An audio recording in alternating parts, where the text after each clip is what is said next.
खाली कर बांध उदा थोड़ा जा ना ट्रैक्टर हो रहा है जगाओ ना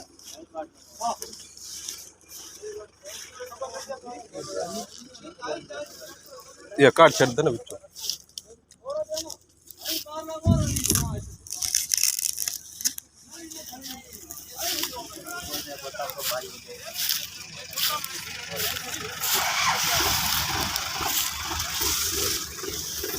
लगी हुई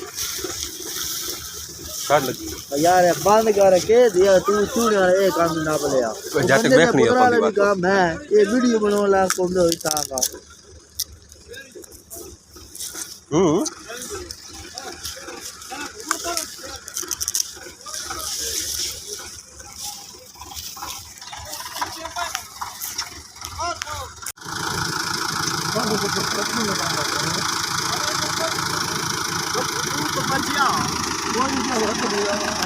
और बात